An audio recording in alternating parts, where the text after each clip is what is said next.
6 ಹೆಚ್ಚು ಸಮಯ ಮಾಡೋಕೆ practical tips. 1. Start stop technique control technique. Ejaculation ಆಗೋ ಮುಂಚೆ ಫೀಲ್ ಆಗಿದ್ರೆ ಸ್ಟಾಪ್ ಮಾಡಿ. ಸ್ವಲ್ಪ ಕಾಮ್ ಆದ್ಮೇಲೆ ಮತ್ತೆ ಸ್ಟಾರ್ಟ್ ಮಾಡಿ. ಇದನ್ನ ಪ್ರಾಕ್ಟೀಸ್ ಮಾಡಿದ್ರೆ ಕಂಟ್ರೋಲ್ ಜಾಸ್ತಿ ಆಗುತ್ತೆ. Mayo clinic. 2. Kegel exercises pelvic muscle exercise. Urine stop ಮಾಡುವ ಮಸ್ಟಲ್ ಟೈಟನ್ ಮಾಡಿ. ದಿನಕ್ಕೆ 10-15 ಬಾರಿ ಪ್ರಾಕ್ಟೀಸ್. ಇದು ಇಜಾಕ್ಯುಲೇಷನ್ ಡಿಲೇ ಮಾಡೋಕೆ ಹೆಲ್ಪ್ ಮಾಡ್ತದೆ. Helpline. 3. ಕಂಡಮ್ ಯೂಸ್ ಮಾಡೋದು. ಕಂಡಮ್ ಸೆನ್ಸಿಟಿವಿಟಿ ಕಡಿಮೆ ಮಾಡುತ್ತೆ. ಅದರಿಂದ ಟೈಮ್ ನ್ಯಾಚುರಲಿ ಹೆಚ್ಚಾಗುತ್ತೆ. Mayo clinic.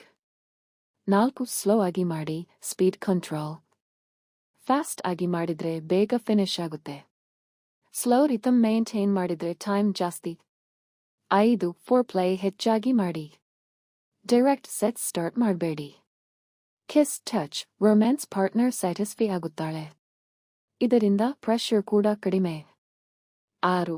Edging practice. Masturbation ಮಾಡುವಾಗ ಕ್ಲೈಮ್ಯಾಕ್ಸ್ ಆಗೋ ಮುಂಚೆ ಸ್ಟಾಪ್ ಮಾಡಿ.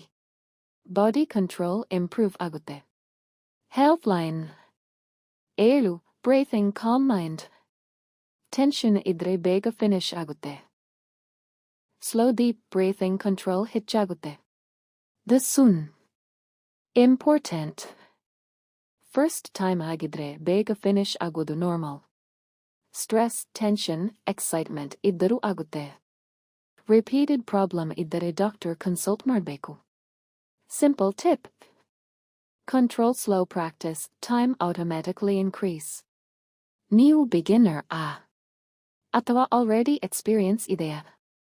ಅದನ್ನ ಹೇಳಿದ್ರೆ ನಾನು ಇನ್ನೂ ಎಕ್ಸಾಕ್ಟ್